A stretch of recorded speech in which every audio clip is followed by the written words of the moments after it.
দেখুন দেখুন কত মাছ বাঁশের মধ্যে থেকে বেরোলো। আমরা আজকে দেখাবো পুকুর থেকে কিভাবে নিনজা টেকনিকে মাছ ধরতে হয়। আমরা পুকুরে নামলাম এবং সেখান থেকে কোনো একটা বাঁশ না, এটা একটা সুপারি চারা, তার মাঝখানে ফুকো, এখানে মাছ এসে থাকে পুকুরে যখন রাখা হয়। এবং প্রথম যখন এই বাঁশের মতো আর কি উঠানো হয়, তো ভিতর থেকে আমার ভাগনা দেখতে পাচ্ছ এখানে ঢালার পরে কোনো মাছ দেখা যাচ্ছে না। আমরা অনেককে আর কি অবাক হয়ে যায় যে এর ভিতরে তো মাছ থাকার কথা। যখন সেই ব্যক্তি নামে, মানে আমার দুলাভাই যখন পুকুরে নামে, তখন দেখতে পায় ভিতরে কোনো মাছ নেই। আমরা দ্বিতীয়বার যখন উঠাই দ্বিতীয়টা, তখন দেখা যায় তার ভিতর যে এত পরিমাণ মাছ, আমরা অবাক হয়ে গেছি দেখার সাথে সাথে। এবং সব মাছগুলো দেখুন, সব দেশি মাছ, সব মাছগুলো দেখতে পাচ্ছেন সব পাতার ভিতর ঢুকে গেছে। আমরা সত্যি অবাক। আমার ছোট ভাগনা দেখতে পাচ্ছ মাছ দেখে কতটা খুশি।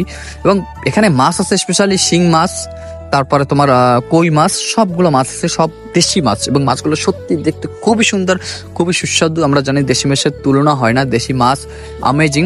তো এই পুকুরে অনেক মাছগুলো আসলে ওই পাশ থেকে নদীর সাথে লাইন আছে, সেখান থেকে মাছগুলো ঢুকে। আমার ভাগনা কই মাছ এবং শিং মাছ ও বুঝতে পারে না, সব মাছই ধরার চেষ্টা করে। আমার ভাগনা হলো মাছ ধরার পাগল, এবং সে দেখতে পাচ্ছ মাছকে টাচ বলে ডাকে, স্পেশালি আমি সবাইকে বলে রাখি আগে। এবং ভাগনা মাছ দেখে দেখো ছটফট করছে কিরকম। আমার পাশাপাশি আমি ভয়েস ওভার দিচ্ছি, তো আমার পাশাপাশি কথা বলছে। যাই হোক, তোমরা দেখে থাকলে অবশ্যই আমার ভাগনার জন্য, স্পেশালি আমার ভাগনার জন্য তোমরা একটা ফলো দাও। টিকটকে দেখলে আর পেজে দেখে থাকলে অবশ্যই পেজটা ফলো দাও। চ্যানেল দেখলে থাকলে অবশ্যই চ্যানেলটা সাবস্ক্রাইব করো, সবার কাছে বিশেষ অনুরোধ।